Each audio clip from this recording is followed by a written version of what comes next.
అండి, అందరికీ నమస్తే. ఈ నా చేతుల్లో ఉన్నాయి ఏంటో చూసారా? ఒక చేత్తో కరివేపాకు, మరొక చేత్తో మునగాకు పట్టుకున్నానండి. ఈ ఆషాఢ మాసంలో ఇది తింటే చాలా మంచిది, ప్రతి ఒక్కరూ తినండి. అయితే ఇవాళ వీడియో ఏంటంటే, రైతులు ఎన్ని రకాలుగా నష్టపోతున్నారో ఒక చిన్న ఉదాహరణగా ఈ వీడియో అయితే చేస్తున్నానండి. ఈ రైతు అయితే గడ్డి అయితే కోస్తున్నారు. గేదెలకి 2 గేదెలు ఉన్నాయటండి. ఏదో కాలక్షేపం అమ్మ, దీనివల్ల మాకు వచ్చే ఆదాయమే లేదు అని చెప్తున్నారు. అయితే ఆ గడ్డి కూడా ఈ ఆషాఢ మాసంలో బగబగా మండే పంట శుభ్రంగా ఎలాగ అయిపోయిందమ్మా. ఈ పంటకి ఇంకా ఏమేసినా సుఖం లేదు. కోసేసి మనం నీరు పెట్టుకుని కొంచెం ఎరువైతే ఇస్తాను, అప్పుడు మనీ మంచిగా కాస్తుంది. ఈ ఎండలకి ఇలా పాడైపోయింది అంటున్నారండి. చూసారా, వర్షం కురిసేటప్పుడు వర్షమే కురవాలి, కానీ ఎండ కాస్తే ఇలా రైతులకి ఎంత ఇబ్బంది ఉంటుందన్నమాట. ఆ రైతు అలా చెప్తుంటే చాలా బాధ అనిపించిందండి. ఈ కాలం కాని కాలంలో ఎండలు కాస్తే ఇలానే ఉంటుంది. మీకు మరో ఉదాహరణకి మరోటి చూపిస్తాను. ఇలా మనం ప్రతి దాన్ని కూడానండి రైతుని ఆ భగవంతుడే కాపాడాలండి. నిజానికి రైతు భారం బాధ ప్రభుత్వాలు కూడా ఏమీ చేయలేవు అని ఒక రైతు కుటుంబంలో ఉన్న నాకు బాగా తెలుసండి. చూసారా, పచ్చగా ఉండవలసిన ఈ గడ్డి ఇలా ఎల్లో అయిపోయింది. ఈ గడ్డి కాస్త తినటానికి కూడా ఆవులు గేదెలు కూడా ఇబ్బంది పడతాయి. ఆ పల్లెటూరి వారి మనస్తత్వాలు ఎలా ఉంటాయో ఒక ఉదాహరణకు చెప్పమంటారా? ఆల్రెడీ మాకు కొబ్బరి తోట ఉంది. కొబ్బరికాయ రాలిందా అండి అని అడగగానే, పట్టుకెళ్తావా అమ్మ అని అడిగారండి. ఆయన నేను ఇదే ఫస్ట్ అయ్యి మా వారికి తెలుసు అనుకోండి. అలా ఉంటుందండి ఈ రోజుల్లో. ఎవరైనా ఇలా అనగలదురా చెప్పండి? అదండి రైతు మనస్తత్వం, ఇలా ఉంటుంది. మాకు బోల్డ్ ఉన్నాయి, అయినా సరే పట్టుకెళ్ళవమ్మా దానికే ఉంది అని అంటున్నారు. నాకు భలే ఆశ్చర్యం వేసుకొచ్చింది. అయితే కాయని కూడా పట్టుకొచ్చాను అనుకోండి. మా పెద్దమ్మాయి ఎలా వచ్చింది కదా పట్టుకుని వెళ్తుందని.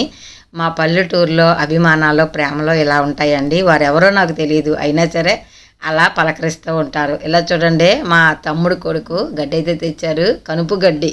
చూసారా, ఇవి మన గేదెలు కానీ ఆవులు కానీ తింటే పాలు బాగా ఇస్తాయండి.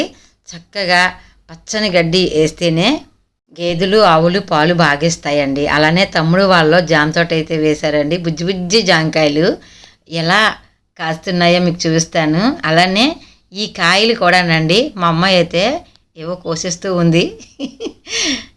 తమ్ముడు వాళ్ళ జామ తోట అయితే వేశారండి. చిన్న చిన్న చెట్లు, కాయలు అయితే ఎంత బాగా కాసేస్తున్నాయి చూసారా. నిజానికి ఈ కాయ పువ్వు వచ్చినప్పుడు ఈ చెట్టుని కాయనైతే కాయనివ్వకూడదండి. అలా ఉంచేసిన వల్ల కాయలు తయారైపోయినాయి.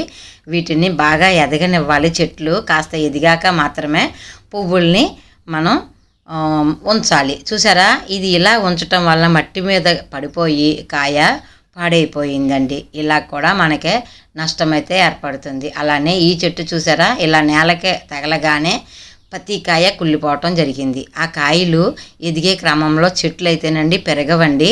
అందుకే మనం ఎప్పుడూ కూడానండి 6 నెలల వరకు కూడా పూత అయితే రానివ్వకూడదు. ఈ చెట్టు కాయ ఎంత వేగా కోసుకుంటే అంత మంచిది. తమ్ముడైతే ఒక కాయ ఇచ్చాడండి, నేనైతే 2 కాయలు కోసేసా. ఇలా మనం ఎక్కడికైనా వెళ్తామండి, ఏదో పలకరింపుగా వెళ్ళి ఇలా కాయలు కోస్తాం. అలా అదొక లాసే కదండి. అయితే ఎన్నో లేవు కాబట్టి కోసాం, కానీ లేదంటే ఇవన్నీ మార్కెట్కి వెళ్ళాలి. అలానే ఇక్కడ మనం అప్పుడప్పుడు ఈ పువ్వులు చూస్తుంటాం కదండి, కర్రకొచ్చిన పువ్వులు పుట్టగొడుగులు అంటాము. ఇవి తినకూడదండి. పుట్టగొడుగులు అంటే అవి మట్టిలో వచ్చినవి అయితేనే తినాలి. చూసారా, మన బంతి తోట అయితేనండి అడవిలా అయిపోయింది. దీనంతా కూడా మనం తాటర పెట్టి దున్ని దీంట్లో అరటి తోట వేస్తాను అంటున్నారండి. బంతి పువ్వులు అయితే అక్కడక్కడ కనిపిస్తూ ఉన్నాయి. ఇందులోకి దిగటానికి కూడా భయంకరంగా ఉంది. ప్రతిసారి దీంట్లోకి వెళ్ళి మనం పచ్చిమిర్చి అయితే కోసేవాళ్ళం కదా. బుజ్జి బుజ్జి ఈ చెట్లండి ఎంత బాగా తయారైపోయినాయో చూడండి, ఎంత చక్కటి కాయలు కాసాయో. కానీ కోతులకని మా వారు సంచులైతే కట్టారండి. కానీ కోతులకైతే సంచులు కడితే ఆగుతాయండి, కానీ మనుషులకైతే సంచులు కానీ ఏమీ కూడా ఆగో కదండి. మా వారు ప్రతిరోజు ఇక్కడ వ్యవసాయం లేక రావట్లేదు. అయితే ఈ కట్టిన సంచులనండి నేనైతే ప్లాన్ ఇచ్చాను, సంచులు కట్టండి కోతులకని. కట్టారండి. ముగ్గు కొరకు వచ్చిన బొబ్బాయికి సంచులు అయితే కట్టారు. కానీ ఇది మనుషులకైతే మరి ఏం చేయలేం కదండి. విప్పేసి కాయలన్నీ కోసుకుని వెళ్ళిపోతున్నారటండి. ఈ రైతు ఎంత కష్టపడితే ఈ కాయలు కాస్తున్నాయని ఆలోచించాలి కదండి. ఆ దారంట వెళ్ళిన ప్రతి ఒక్కరూ కూడా ఈ కాయలు అయితే కోసేస్తూ ఉన్నారట. మన పక్కనే రైతులు ఎవరైనా కావాలి అంటే 1, 2 కాయలు కోసుకుంటే తప్పులేదండి. కానీ ఆ దారంట వెళ్ళిన ప్రతి ఒక్కరూ కోసేస్తే మరి ఎలా అండి? అలా అయితే మరి రైతు బతకటం ఎలా? ఇలా ఉంటుందండి. ఒక పక్క కోతులు, మరొక పక్క మనుషులు, ఇలా ప్రతి దాన్ని కూడా మనం ఇలా చేస్తే ఏ రైతు కూడా భరించలేరు కదండి. అలా ఉంటుందండి. ఈ లాసు ఎవరు తీరుస్తారు? భగవంతుడు ఏమన్నా మనకి ఇవ్వగలడండి? కాయమని కాపు అయితే ఇస్తాడు, అంతే కదా. పక్షులకి ఎలాగా తప్పదండి, మనం పెట్టాలి. అలానే ఇలా ఇల్లు అయిపోయిన ఆకులన్నీ కూడా తీసేయాలి, కానీ మా వారు తీయనివ్వరండి. మరి నేనైతే తీయలేదు. ఇక ఇలా ఈ కాయలన్నీ కూడా పళ్ళు అవుతున్నాయి, కోసుకుని వెళ్ళిపోతూ ఉన్నారు. అలానే మనకి మామిడి చెట్లు చూసారా, ఒక పక్క కోతులండి. తమ్ముడు వాళ్ళ చేలో కొబ్బరికాయ బొండాలండి ఎలా రాలిపేసాయి చూసారా, 3 బొండాలు రాల్చేసినాయండి. తాగటానికి కుదరలేదు కోసం పారేశాయి. అవి మనకి ఎంత లాస్ అండి. ఇలా ఒక పక్క కోతులు, మరొక పక్క గోదావరి, మరొక పక్క మనుషులు, ఇలా రైతుని ఎప్పటికప్పుడు కొంగదీస్తూనే ఉన్నారండి. మేము టమాటా వేసామండి. టమాటా కేజీ 10 రూపాయలు అయిపోయింది. అయితే కూలీల ఖర్చు రాలేదని టమాటా చేలోనే వదిలేసాం. అయినా పట్టుపట్టి నేను వెళ్ళి 4 రోజులు కోసి చేస్తే అవి ఒక కూలి పనికి వచ్చిందండి. ఇక్కడ ఒక నాకు దొండపాదు అయితే కనిపించిందండి. కానీ కాయలు కోస్తే ఇలా ఉన్నాయండి. ఈ దొండకాయలు మన టెర్రస్లో చాలామంది పెడుతున్నారు. అవి కూర కూడా వండుకుంటున్నారు. అవి కాదండి ఇవి. ఈ దొండకాయలు చేదుగా ఉన్నాయి. ఒక కాయని కొరికి తిన్నాను, చాలా చేదుంది. ఇవే మనకు అప్పుడప్పుడు తోటల్లో వస్తూ ఉంటాయి. టెర్రస్ మీద చేదుగా ఉందండి అంటుంటారు కదా, ఇవేనండి. అలానే ఆనప పాదులు, చాలా పాదులైతే మరి మొన్న గోదావరి వచ్చిందండి. గోదావరి వస్తే మొత్తం మునిగిపోయిందటండి. ఆనప పాదులు రేట్ లేవండి, అస్సలు రేట్ లేదు.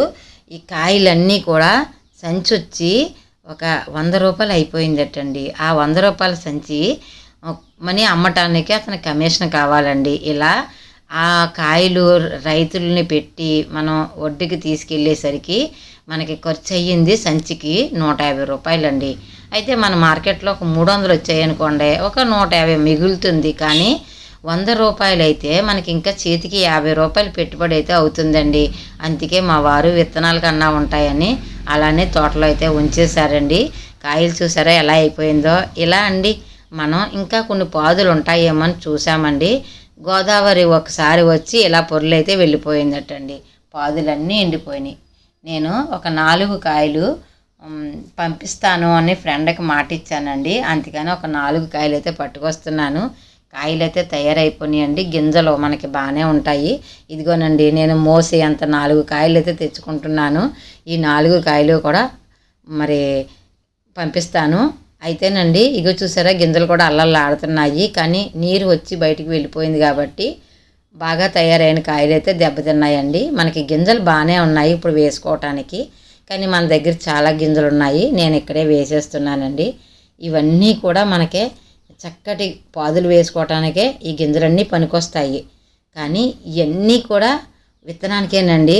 ఇవన్నీ కూడా మనం కాస్త ఎండాక ఇవన్నీ సేకరించి తయారు చేసుకోవచ్చు. అలానే 4 కాయలను అయితే తెస్తున్నానండి నేను. ఈ 4 కూడా విత్తనాలు రెడీ చేసి మళ్ళీ హైదరాబాద్ అయితే పంపించాలండి ఒక గ్రూప్కి. ఇలా గోదావరి అయితేనండి మనీ పైకి వచ్చి కిందకైతే వెళ్ళిపోయిందండి. గడ్డది బాగానే ఉంది, పాదులు మాత్రమే పాడైపోయాయి. అలానే పొనగంటి కూర మనకి ఎంత ఉందో చూడండి. మన ఇందులో మన కీర దోశ అంటే అండి, బుడం దోశ అండి, కీర దోశ కూడా కాదు, బుడం దోశ. అవి నేను ఇక్కడ చూశానండి, ఏంటో అనుకున్నాను. మన ఫ్రెండ్స్ అందరూ అవి ఇది అని చెప్పాక ఇక్కడికి పాదు కోసం తడుంతాకైతే వచ్చానండి. ఎంత ఉందో చూసారా పొనగంటి. ఇదంతా కూడా మనకి గేదెలకైతే వేసేస్తారండి. నేను కొంచెం కూర అయితే కోసుకున్నాను. అలానే బుడం దోశ అయితే ఉన్నాయండి. ఈ తీగ ఎక్కడుందో తెలుస్తలేదండి, లాగాను. కానీ ఇంక ఇది కాదు పని అని నేను ఒక కాయ అయితే తెచ్చుకున్నాను. అవి విత్తనాలు ఒక 2 రోజులు ఎండబెట్టి వాటిని మన తోటలో వేద్దామండి. అవి మాత్రం చాలామంది పచ్చడి చేసుకుంటారట, మంచిదట కూడానే. తిందామండి. బొబ్బాయి అయితే మాత్రం చాలా బాగా కాస్తున్నాయి. కానీ ఏం లాభం, రైతుకి ఒక్క కాయ కూడా దొరకట్లేదు. ఆనపకాయలు ఇవన్నీ కూడా మా అల్లుడి గారు అయితే మోసుకుని అయితే వస్తున్నారండి. ఇలా మా వారైతే కాలికి బాగాలేదు కదా, ఫ్రెండ్స్తో ఇక్కడ కూర్చున్నారు. తమ్ముడు వాళ్ళ మకాం అండి ఇదంతానే. ఒక వీడియో చెయ్యాలి, చాలా బాగుంటుంది. నేనైతే పొనగంటి కూర అయితే కోసుకున్నాను. రైతు ఎంత కష్టపడినా ప్రకృతి సహాయం లేనిదే మనం జీవనం సాగించలేమండి. ప్రతి ఒక్కరూ మొక్కలను పెంచుకుందాము, మంచి ఆరోగ్యాన్ని అందరం పొందుదాం. ఇది ఒకరితో చేసేది కాదండి, మనందరం ఒకటైతేనే ఇది ముందుకు వెళ్ళగలుగుదాము. లేదంటే ఈ రోజుల్లో ఎండలేటండి, విపరీతమైన ఎండలతో మండిపోతూ ఉన్నాయి.